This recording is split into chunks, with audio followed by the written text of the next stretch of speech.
Imagine that your identity, everything you believe about who you are and which group you belong to, is just an echo of voices that decided long ago what was worthy of remembrance and what was best left in the shadows.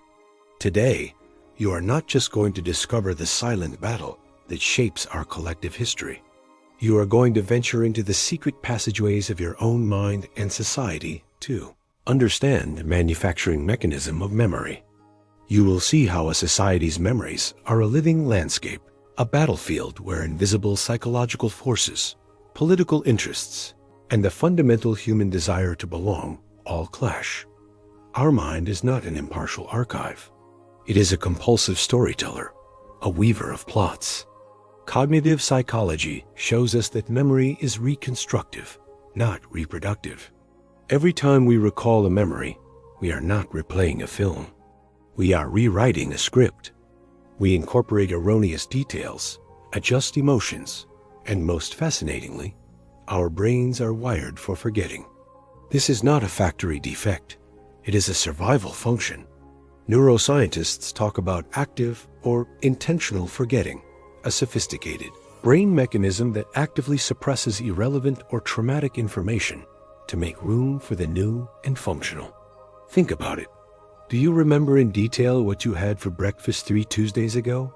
Your brain, wisely, has erased it. But what happens when this cerebral cleaning process is transferred to the collective sphere?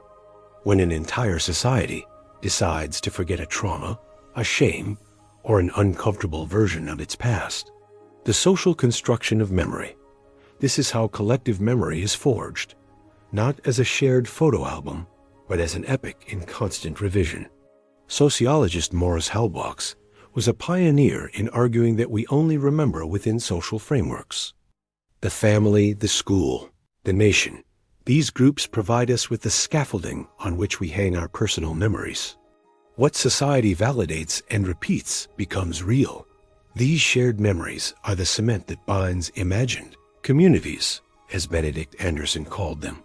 They promote astonishing cooperation, a cohesion that, in a revealing finding, can be independent of historical veracity.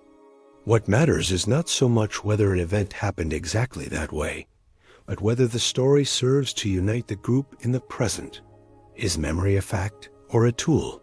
The architects of memory, education and monuments, and this is where the architects of memory come in. Governments, institutions, and power groups instinctively understand this mechanism and act as engineers of the historical narrative. Their tools are as subtle as they are powerful. The first and most pervasive is education.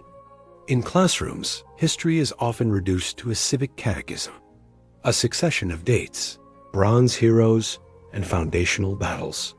This rote learning, as demonstrated by the case of Hong Kong after its return to China, is a powerful instrument for reconnecting national identity.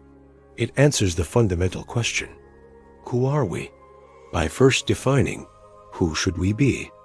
Educational curricula are the first front in the war of memory. But when teaching transcends memorization and becomes storytelling, the real magic happens. As Jerome Bruner pointed out, we think and understand through stories. Narrative allows us to appropriate knowledge, to experience it emotionally, and in the process, internalize a specific version of the world. The hero of a story is the hero of our memory. The second tool is the commemorative landscape. Monuments, museums, street names, and holidays. These are not urban ornaments. They are stages for memory. Historian Pierre Nora called them sites of memory, lieux de mémoire, physical or symbolic landmarks that anchor a group as memory and protect it from the erosion of oblivion. The Vietnam Veterans Memorial in Washington, D.C., with its names etched in black, is not just a reminder. It is a sensory experience of grief and reflection. A National Independence Day is not just a day off. It is a ritual that annually reactivates the nation's founding myth. They are a way of shouting in space and time, this is what defines us. But as in the case of rewriting Hong Kong's history, they can also be a means to reclaim the narrative and rebuild a national identity on new foundations, often erasing previous ones. Forgetting as a political weapon. This leads us to the darkest and most controversial dimension, the politics of forgetting. Forgetting is not always a natural process. It is often an act of power. Which victims are honored on golden plaques and whose mass graves remain unmarked? Which massacres are taught as tragic incidents and which as acts of liberation? This selective forgetting can be a social pact to move forward, as in some cases of democratic transitions, but it can also be a tool of systematic oppression. The Roman Damnatio Memoria, which erased disgraced emperors from records, finds its modern echo in the destruction of markers in space. When missionaries relocated indigenous peoples, separating them from their sacred lands, they were not just displacing them physically. They were attempting to erase their cultural memory, their mental map of the world. It is an attempt at identity assassination. The consequences in the present-day conflict, then, is rarely just about resources or territory. At its core, it is a battle for control of the past, for the right to define history. When different groups within a society, whether in Spain with the Civil War, in the United States with the history of slavery, or in the Balkans with the wars of the 90s, maintain radically antagonistic collective memories, conflict is almost guaranteed. The fight is not only about the present, but about the vindication of a version of the past. Memory becomes the battlefield where wars of identity are fought. How do you reconcile a society where one half remembers liberation and the other occupation? When a monument is for some a tribute to heroes and for others a symbol of oppression. So the next time you walk past a monument, feel a shiver when you hear the national anthem. Or explain to your child why a certain day is a holiday. Stop. Breathe. You are much more than a spectator. You are an actor in the constantly performing play of collective memory. You are witnessing the eternal dance, sometimes elegant and sometimes violent, between historical memory and psychological reality. Your identity is at stake in every lesson, in every commemoration, in every family debate.